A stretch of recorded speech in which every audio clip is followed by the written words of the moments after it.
Good morning. My name is Sandy Wolf-Wood, a member of the Social Justice Ministry team here at Westminster.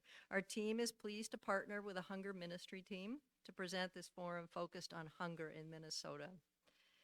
The Social Justice Forum's theme this program year is investing in each other's future.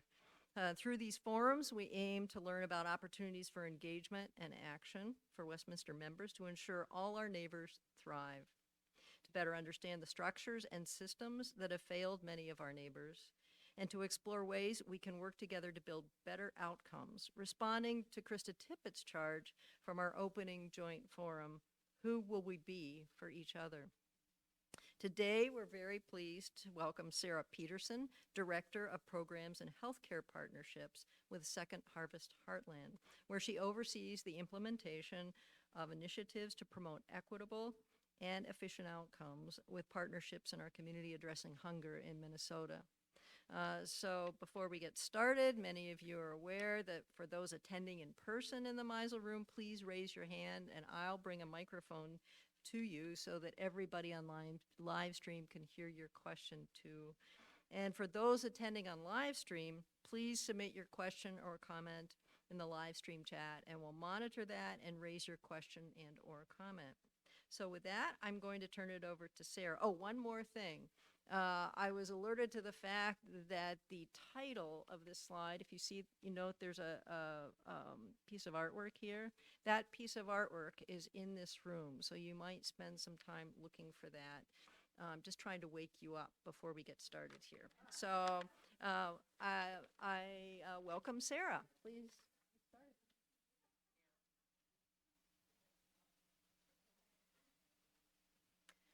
All right, well, good morning, everyone. Thank you, Sandy, for that warm introduction and really setting the stage nicely for our conversation this morning. So as Sandy said, my name is Sarah Peterson, and I have been working as the Director of Programs and Healthcare Partnerships for just shy of 6 months at Second Harvest Heartland. And actually, when I got this invitation to speak, I had only just a couple of months under my belt, but the social justice piece really hooked me in because that's something that, even though I'm new to the world of food and security, social justice has been very important to me as a public health and also diversity, equity, and inclusion practitioner. So hopefully you'll hear all of that in our conversation this morning. And I just really want to thank you for being present, those of you who are here in the room and those who are online as well.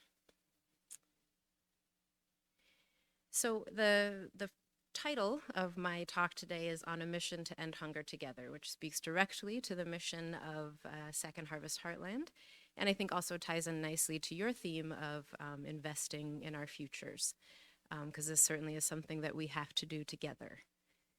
And hopefully you'll hear exactly how we do that in the coming minutes.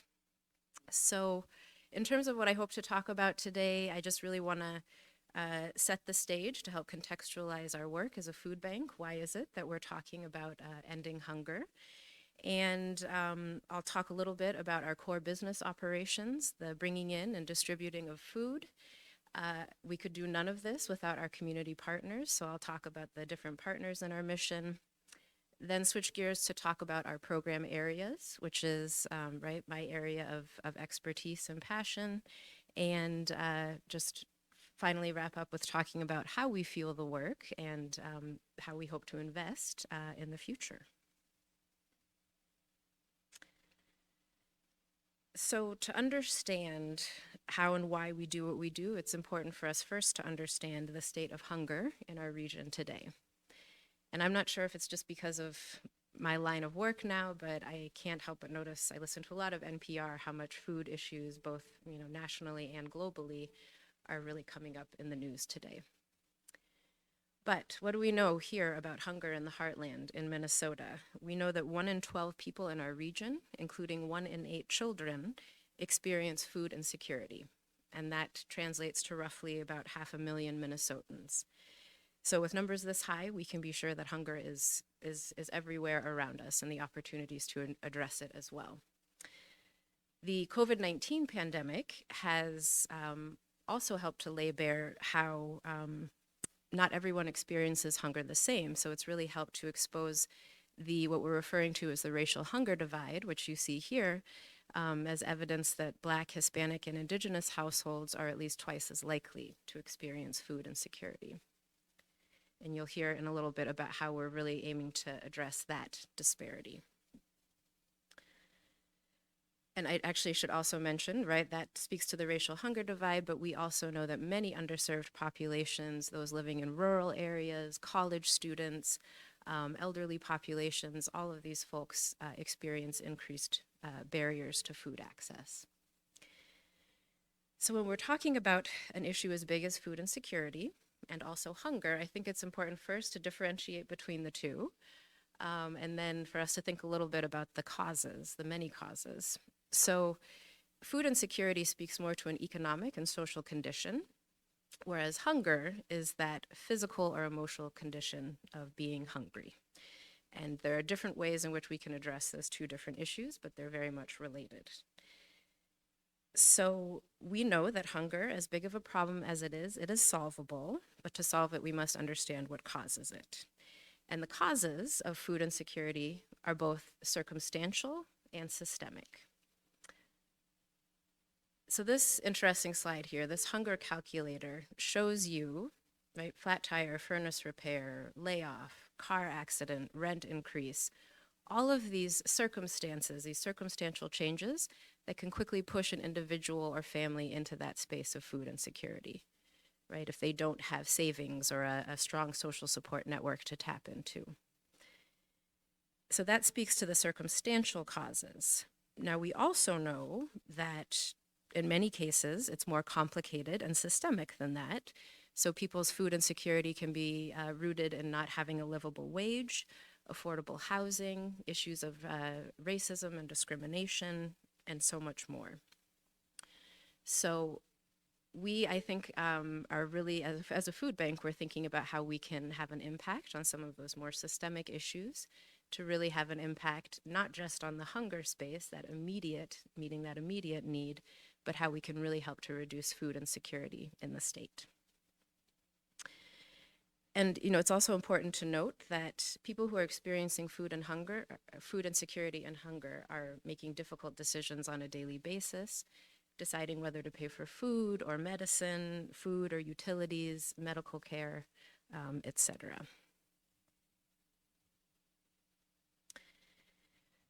So a little bit on the impacts of hunger and food insecurity.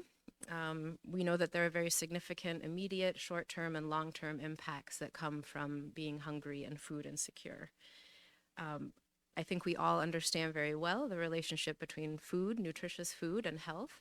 And that's even more important when we're talking about our children, where we have an opportunity to intervene and prevent chronic malnutrition and help them to, you know, grow into healthy and productive adults.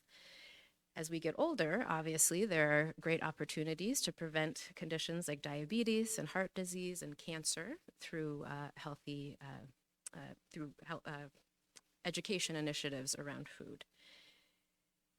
And then that last piece I want to speak to in terms of learning and working, right? If folks don't have to worry about where their next meal is going to come from, that doesn't necessarily mean that they can go on to do everything and be everything that they want to be, but at least that's one thing that they don't have to worry about amongst all the many other things that can impact our ability to, you know, contribute to society and have positive outcomes.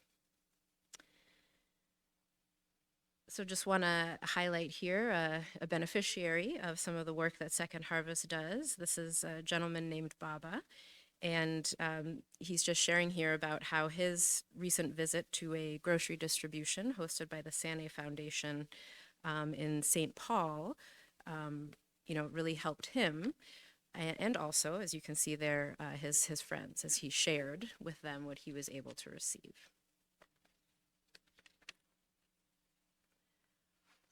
So this is why we are on a mission to end hunger and to end hunger together. As one of the largest, most efficient, and most innovative hunger relief organizations in the nation, we must leverage our unique position in the emergency food chain to make an impact. But we can't do any of it alone. So I will eventually get to some calls to action for this group. I know that was part of what I was invited here to do. So just a little teaser, stay tuned for that. And we feel at Second Harvest an immense responsibility to do this work because of the trust that the community and our donors put in us, and the donations and resources that they contribute. So in terms of the work of a food bank, Second Harvest is part of the Feeding America network of food banks. You all probably are familiar with Feeding America. They have roughly 200 food banks throughout the country, and we have 6 here in Minnesota. And essentially, our partnership with Feeding America helps us to amplify our reach and our impact. So how do we do our work of food distribution? So at a very high level here, essentially we take in food donations and purchases. Food comes from a variety of sources, including local growers and farmers, manufacturers, grocery stores, restaurants, and hotels. We bring all of that food on site, and we safely store all of this food in our 233,000 square foot facility in Brooklyn Park. And from there, the food is then distributed to our network of food shelves and hunger relief organizations. And I sort of skipped over the volunteers, but the food comes to us in such large quantities that we have a volunteer network that helps us to break down that food into smaller quantities that will go out to the food shelves and eventually be picked up by individuals and hopefully make its way to the neighbor's table. So just to give you some numbers here, we work across 59 counties in Minnesota and Wisconsin. And in 2021, we distributed more than 120 million pounds of food. So in terms, just a little bit more on where the food comes from, our retail food rescue is actually our largest source of donated food. And this program rescues unsold but perfectly edible and nutritious food and saves it from going to waste. And of the food that we distributed last year, more than 60% was fresh, including meats, produce, dairy, and bakery items. So this is all really exciting stuff, speaks to really our efforts to provide people with nutritious and varied food options, besides what you might typically associate with the food pantry, like canned goods, things of that nature.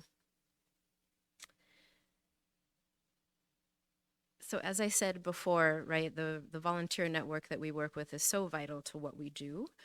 In fact, last year, more than 5,000 volunteers contributed more than 52,000 hours, and that's equivalent to 25 full-time employees. So they're in there repackaging the food. We also have a network of skilled volunteers that we work with, so this could be another call to action for folks. We have a number of people, I'd say in the retirement community, or retired community, who don't want to work full time, but do want to give of their knowledge and expertise. And so we partner with a number of skilled volunteers to do some of our strategic planning and things like that. But this volunteer here, Dave, as you can see, he's working in our volunteer center helping to package boxes of food.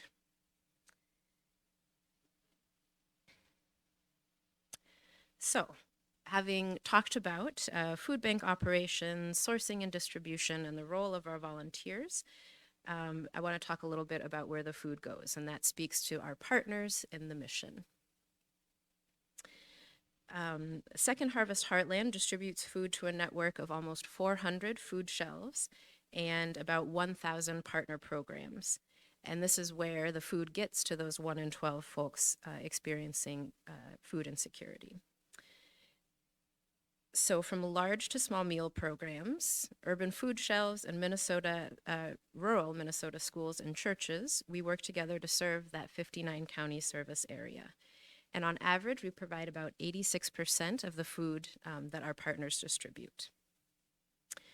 And, it's very important that when the food is going out there to the individuals that, obviously we're not always there in the room, but we want to do our best as a hub to make sure that everyone has an equitable and good experience at all of those different locations. So we provide training and compliance support to all of our agency partners which we think helps to contribute to that good experience across the board.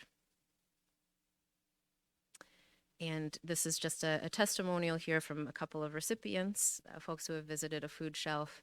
When you've got food in the fridge, that just makes all the difference. You feel like you're ready for what's ahead. You've at least got that. And I think that speaks to what I was saying earlier. We know food is just one piece of the puzzle, but it is also a pretty significant piece of the puzzle. So let me switch gears a little bit to talk about programming, which what I talked about thus far in terms of the food distribution is really what people think of as like the core and traditional operations of a food bank. However, that in itself has not ended hunger, and it has not really reduced food insecurity. So there is an understanding that we must do more, and we must do things a little bit differently. So the way this was described to me when I first joined the organization, and I found it to be really helpful, when we think of emergency food distribution, oftentimes you might picture a line, right? A line of folks waiting for food, a line of cars, nowadays in our pop-up food distributions.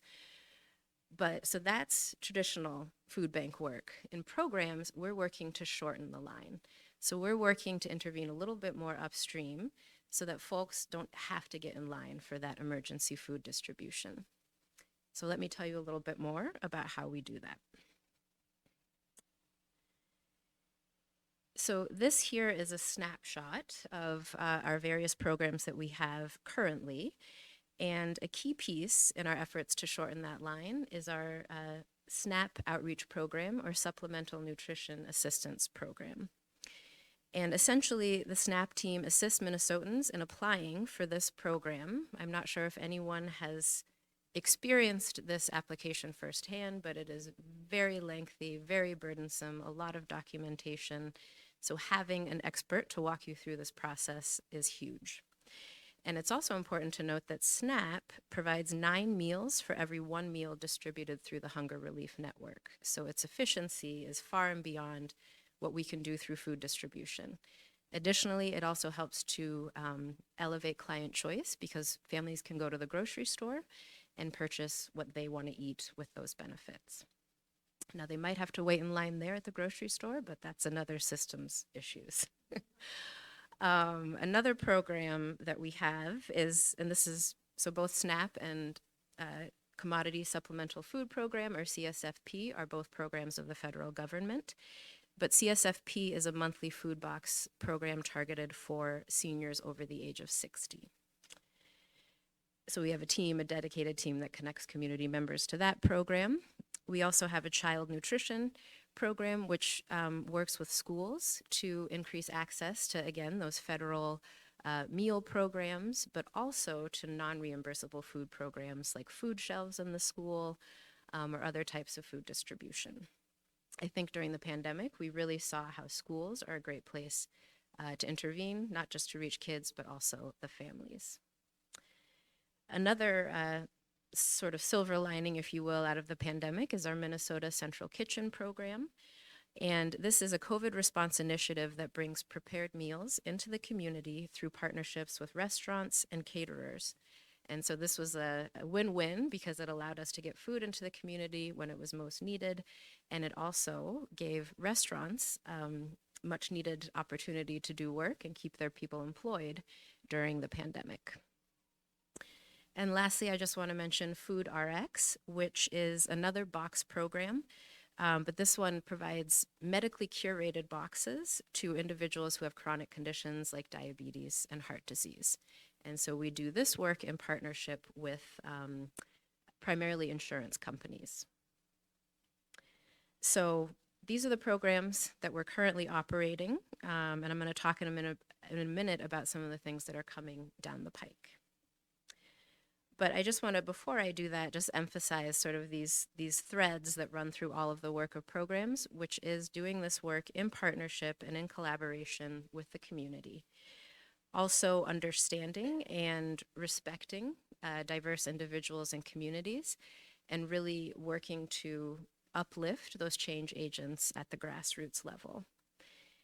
And I would also say a big part of what we do in programs is understanding and responding to the systems in which these programs are administered. So as you can imagine with government programs, there are a lot of changes and waivers and pivots and things that we have to do to make sure that we can get, all the folks who are eligible connected to these benefits.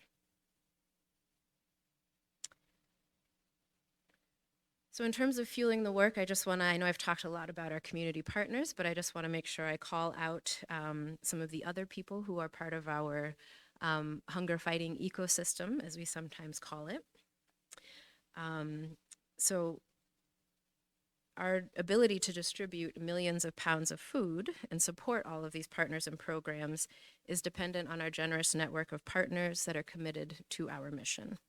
So this includes individuals and organizations who support us financially and through in-kind donations.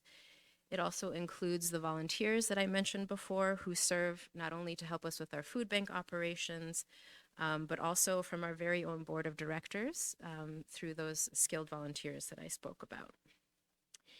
And another key partner in the work that we do are the individuals, organizations, and local, state, and elected officials who work to create more accessible and equitable policies and programs.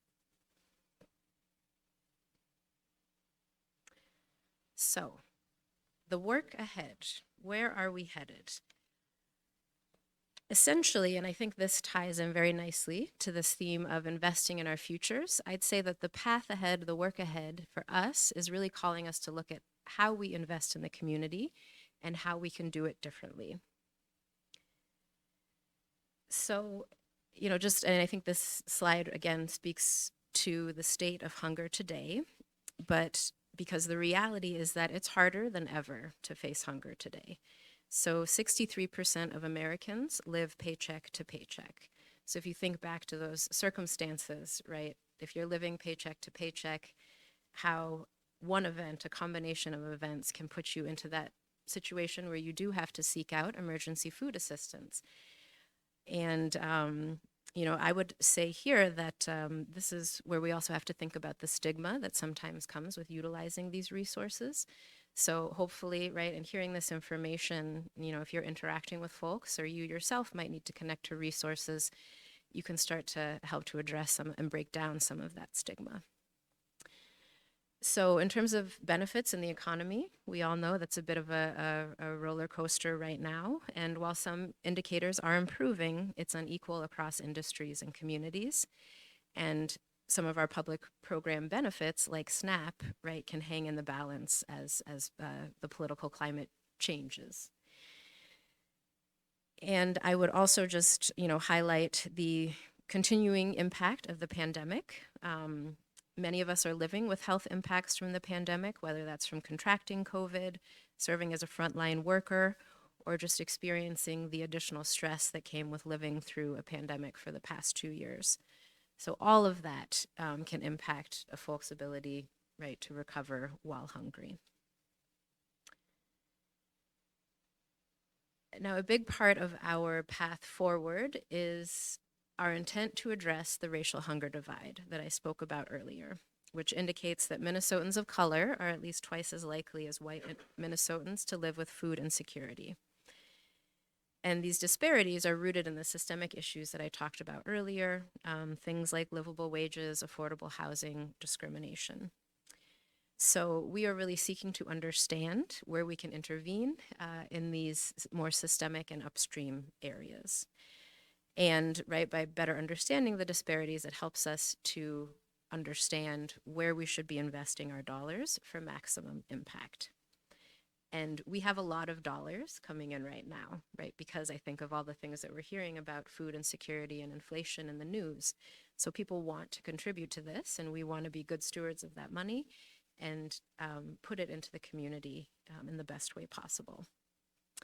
But in terms of some of the things that we've already done to take some steps towards addressing the hunger divide, so the immediate steps that we've taken, we're really working to prioritize the distribution of culturally connected foods.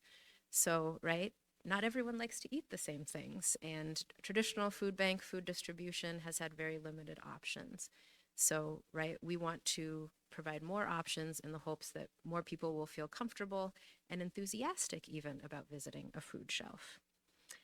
We're also prioritizing our sourcing partnerships with farmers of color, getting food directly to communities of color through door-to-door distributions and neighborhood food drops. And we're also, as I spoke about, the SNAP program, we're bolstering that SNAP outreach program to put more purchasing power into the hands of our neighbors. And the last thing that I want to mention here in terms of things coming down the path is a hunger moonshot. And this is something that Feeding America is doing at their level. And Second Harvest is one of the first food banks to jump on board with this hunger moonshot. And even though we really haven't publicly announced this, and it's really not coming until after the new year, I did hear our CEO mention this at a recent panel, so I feel comfortable saying it. But essentially, the moonshot, the hunger moonshot that we're aiming for is by the year 2030, the goal is to halve the current food insecurity rate and also cut the racial hunger divide in half. So for those of you who are familiar with moonshots, these are big, lofty goals that will take time to achieve. There's no way we can do this by ourselves. But for me, it's really exciting to join the organization at this time and to think about being able to have that impact. Like, we're switching away a little bit from our focus on providing the meals and the pounds of food, which is very important, but also, again, moving upstream, getting folks out of the line to the best of our ability. So I want to speak a little bit, if you haven't heard already, but really call this out about how you can help in our mission to end hunger. So, I think if recent events have taught us anything, and when I talk about recent events, I'm speaking about the pandemic, I'm talking about some of our social justice movements that we've seen around us. They've taught us that we can get through tough times together. And so I ask you to join us in this work. And different ways that you can do that is connecting folks to food assistance who need it, right? Now that you know a little bit more, maybe you have questions, hopefully I can address them in our time together. But, be an advocate for food resources in your community. Encourage folks to reach out to us, to reach out to Hunger Solutions Minnesota, different places where they can get connected to food resources. Also, donating, of course, is another great way that you can get involved, donating of your financial resources, but also donations of your time, whether that's in our volunteer center or as a skilled volunteer. I would also say advocacy, right? That's something that we can do, and great timing to be here with you just a couple days before the midterm elections, but our CEO also says we can vote to end hunger. And I would also just, say partner with us in this work. And what I mean by that is, Second Harvest, we bring a lot of resources. We have a lot of well-educated folks with a great deal of experience, but we don't know it all. And we don't have all the answers. And so we're trying to be, I believe, more humble as an organization in that, and really listen to the folks in the community who are experiencing food insecurity, who are doing the work to address it. And we're trying to learn from them and support them. So, and I would say co-create solutions with them. And so that really speaks to how we are looking to invest. Our money is a little bit different in the future. So I think there's a little glare, but we've got still a good amount of time, right? So I might pause here and take some questions, and there's more I could share, but I'll start with some questions.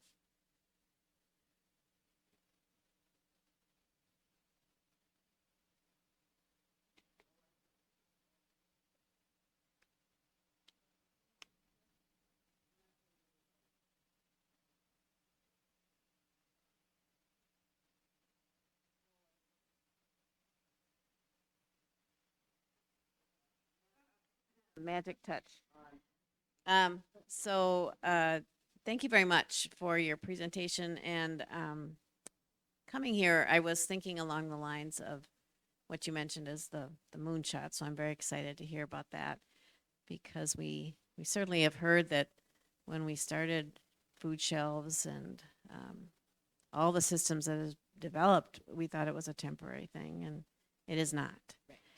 And so I know that we're privileged to have heard even the hint of this moonshot, but I'm wondering if you can give us any elements of that moonshot so we can join in the imagination of what that might be.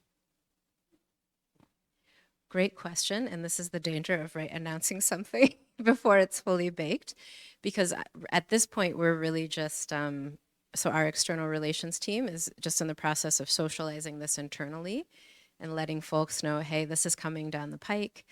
And once they complete that, then they'll start to go out into the community, because as I said, right, something this big, this lofty, this complicated, we can't do it alone. So we're going to have to be working with our partners in the sectors of transportation and housing and all sorts of areas to really start to have a measurable impact on food insecurity. Now, what I will say, and maybe I can get a little bit more specific on how we're planning to do some of these investments. So one thing, and this is an initiative that I am heading up in my role, we are looking to establish a food resource care center at Second Harvest Heartland. So this is building on the existing work of our SNAP outreach team, but investing in the technology and the infrastructure so that we can do it on a larger scale, so we can do it more efficiently, we can do it more equitably. And this is going to allow us to unlock millions of meals through the SNAP program. So I think that's one way we're looking to invest our dollars. Another thing that I would just mention is we actually are hiring, the position might be closed now, but for a director of community partnerships and investment. And this, again, I think speaks to how we want to take some of these resources that we have been blessed with and, strategically inject them into the community in areas of, particularly increased need, and build up the communities in the process so that hopefully they are empowered to continue the work and they won't really need a second harvest going forward. So, yeah.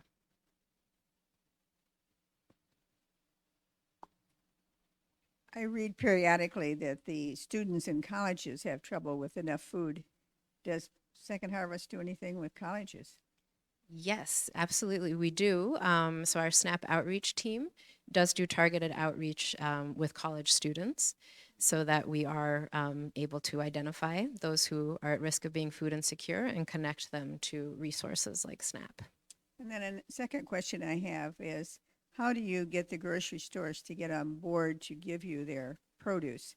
And I asked that question because my friend Linda said when she's out hiking up in Excelsior and Grand, she sees a lot of food out behind the grocery stores that could be used.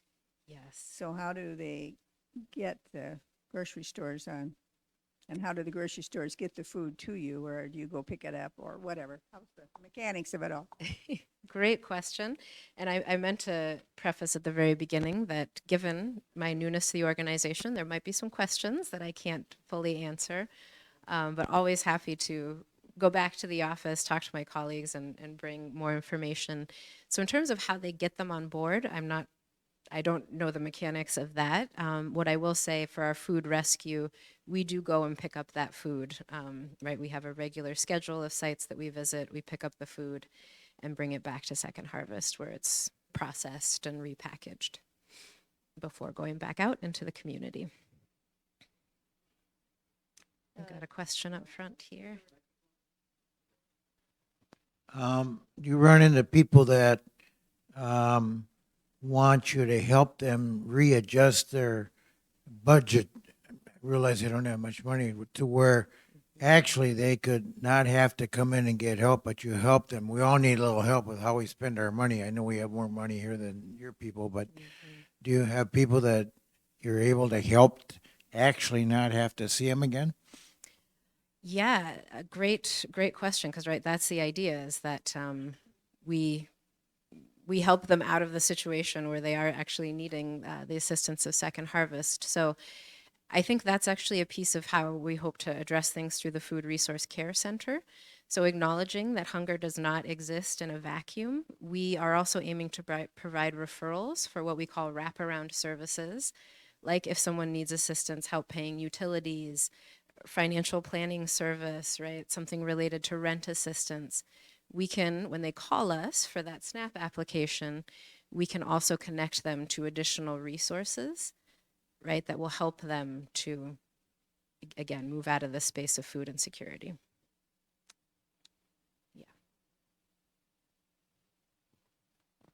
Thanks for your presentation. I wondered if you could talk about how here in Minnesota we have a significant number of food producers, Cargill, General Mills, and others, Hormel.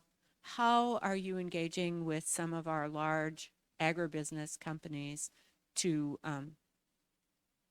engage in this work?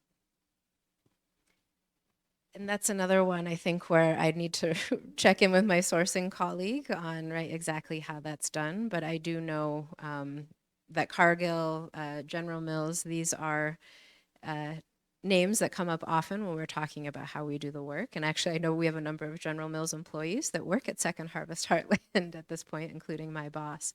So there clearly is a lot of interconnectedness between our industries. But in terms of the specifics, I'd have to get back to you on that one. I was involved in a reimagining food shelf project some years ago. Mm-hmm. And as we watched people primarily in the Hmong community come in to use the food shelf, they were faced with lots of blueberries, which is not part of their cultural context. And it was for the design team that was looking at this, it was an aha moment about, well, you can provide lots of food, but if it's not within the cultural context, what good does it do? So you had referred earlier to trying to get food specific to the cultural community. Can you talk a little bit more about how you imagine doing that? Because I know it's a huge network, and a lot of the food that you get is the same across the board. So how do you imagine doing that? So great example that you provide there. And so I'd say we're doing it a little bit, and we do have plans to do it better and do more of that. But, so being a student of public health myself, community needs assessments are such a critical tool. It's something that we do to understand the needs and the assets within a community. And so I think Second Harvest is really being more mindful about hearing from these different community members and what foods preferences they have, and working with those agency partners that again are close to the individuals. People do not come to Second Harvest for food, so we aren't seeing any issues with selection or food preference. We have to hear that from our agency partners, but we do routinely solicit that information and respond, and then that leads to changes in the food that we source. And we have, again, as part of that racial hunger divide, allocated more money to sourcing what we call culturally relevant, culturally specific foods. I'm struggling right now to think of examples, but I can even think of, there have been some produce, for example, that might be more preferred amongst the Asian community or the Latino community, different spices and seasonings, things like that, that again, get people excited about going to the food shelf, getting that food and bringing it home and preparing it. Because offering it is not just enough, right? As I think Sandy pointed out.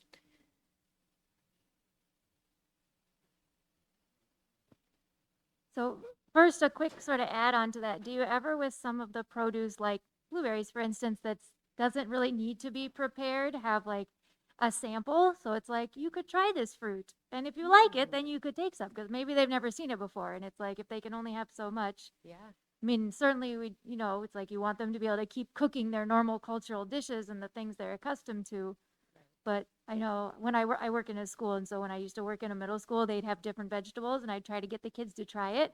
I'm like, just take it, try it. You might like it. Right. If you don't, put it in the trash. It's fine, but at least try it. Were you successful in getting Sometimes, kids to try? sometimes, and sometimes they That's would even huge. like it. Right, right. Yeah, so I think that would be like a great thing for us to discuss with our agency partners. Again, I've actually, since I started, only had the opportunity to participate in one food distribution. Um, I'm blanking on where it was, but that was one where cars lined up and we just put the food into the trunks of cars. So there was no client choice. But I think when there is more of that choice option, and a lot of food shelves are trying to move towards that more grocery store model where, you know, you come in and you actually have a cart and it feels more like a grocery store. So I think that would be really great, you know, have some sampling opportunities for folks to see if you can get them on board. And then another question I have working in schools, now I'm working at Wellstone High School, which is all new immigrants and refugees. And so I'm wondering with SNAP, I'm pretty sure if you're undocumented, you can't get SNAP. But I'm wondering like about our new Afghan families who are on this kind of weird temporary, I'm just trying to think with my student population, how many of them are even eligible for SNAP versus how many are not because of their status. And I mean, I don't know all of their statuses, but I know we have some undocumented, we have some new Afghan families, we have some who are citizens, we have some who are here on a green card, but I mean, which of those statuses are eligible for SNAP benefits? Wonderful question. And what I would say to that is, so this is where that expertise within our SNAP team is so huge because they are so on top of the changes in program administration, how certain populations are able or not able to access the benefits. So I know I've seen webinars on this very topic, but I am not able to sit in on these webinars myself. So what I would say is, like, if this is really an area of interest, I would love to connect with you and, you know, connect with one of our SNAP outreach team members who could really give you the specifics on, right, who is eligible, what are the barriers for undocumented individuals. But I think there are opportunities avenues to access these benefits. But in terms of the actual how, right, I'm not in the know on that.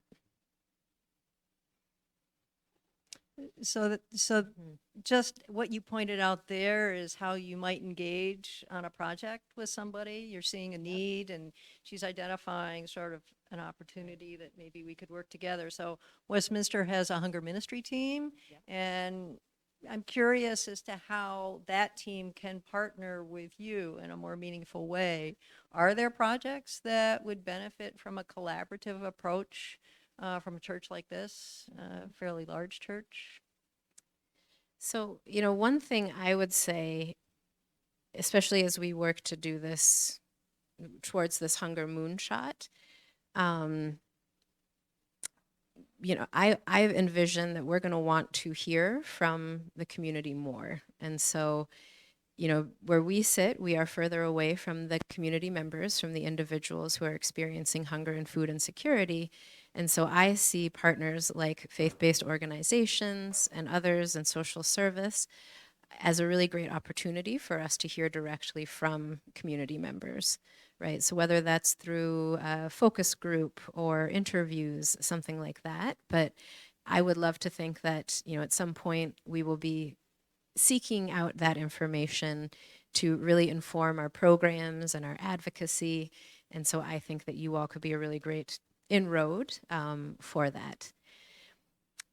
Now, you know, I'm trying to think, again, being so new to the work, about, so here's another opportunity. So if I go back, you know, sometimes it's hard for me to draw examples from food insecurity because I'm so new, but I can draw from my previous world or life in the cancer outreach and education space. But as an educator, I used to go to a lot of faith-based organizations and provide education on the cancer screening services that we offered in the community. So there could be a great opportunity, you know, thinking of some of the questions here in the room this morning, maybe for a member of the SNAP outreach team to come and really do a deep dive into, right, how to apply for SNAP benefits. Because I would wager that there are probably members of the church, right, who could potentially benefit from SNAP. So maybe some sort of educational activity in the future would be good.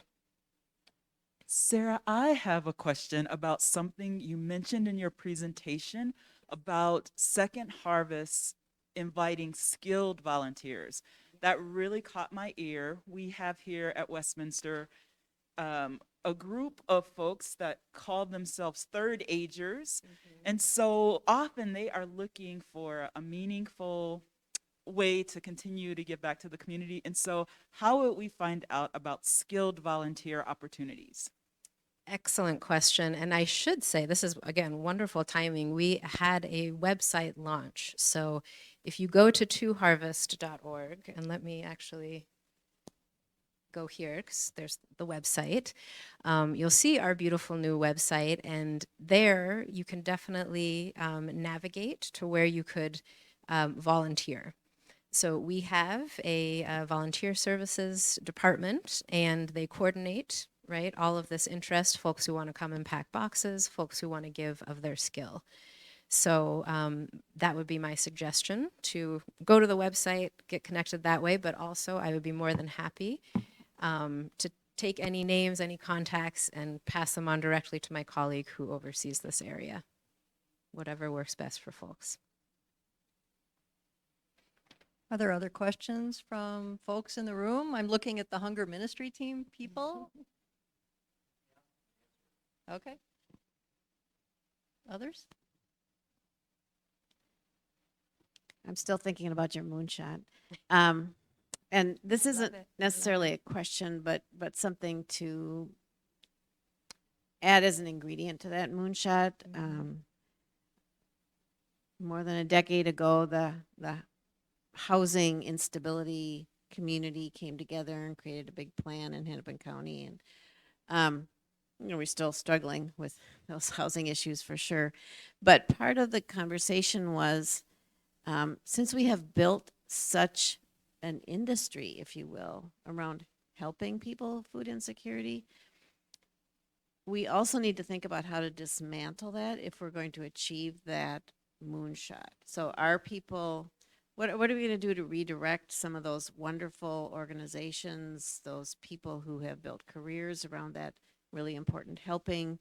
If we are successful in the moonshot, how do we want to redirect that work or change it? Or are we willing to? So it's just another consideration that I encourage. I will say I'm a fan of the word dismantle and rebuild, following that up.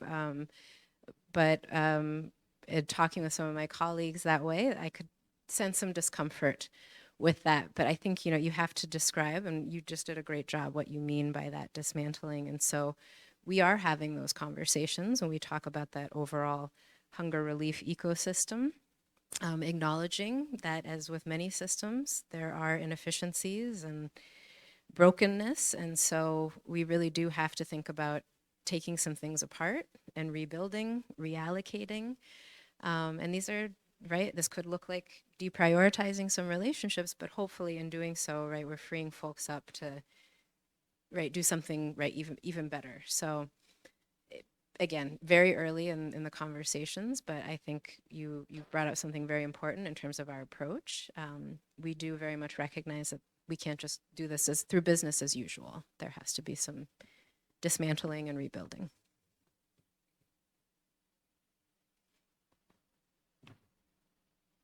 Which, as a Other newcomer to the org, questions? I'm very excited about, but I know those who have been there for years are like, "Ugh," but we'll get there. I have a question for you because you're new to Second Harvest Heartland and new to this part of the country. But to me, that opens to us a whole door of your experiences from your other work. And I wonder if you can tell us a little bit more about what sort of connections you're seeing between the two, or has your other work brought to you in this new work you're doing in the Twin Cities? And any differences you're seeing between where you've been and where you are now?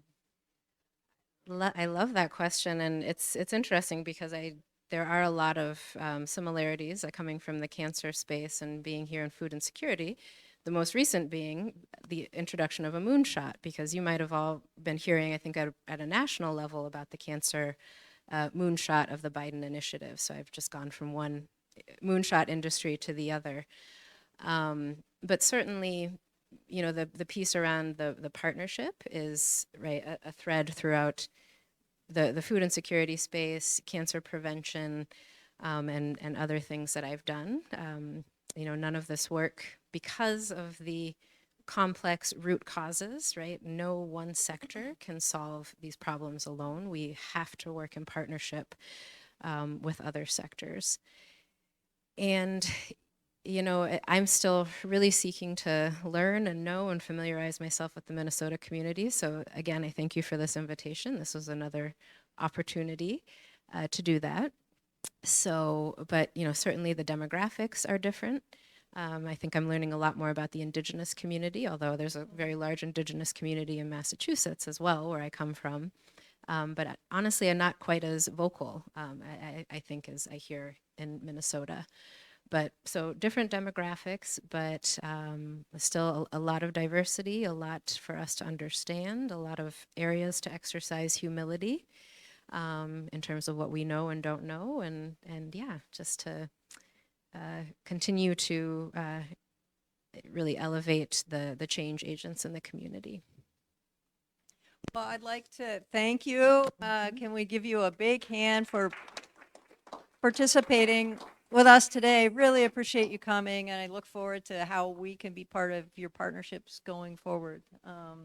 So before we announce next Sunday's forum, there's an opportunity we'd like to suggest to all of you and have you help us spread it among members of our congregation. So in the November Westminster News, there's an article that talks about forming a study group to consider reimagining community safety. And this is something that arose out of the social justice team.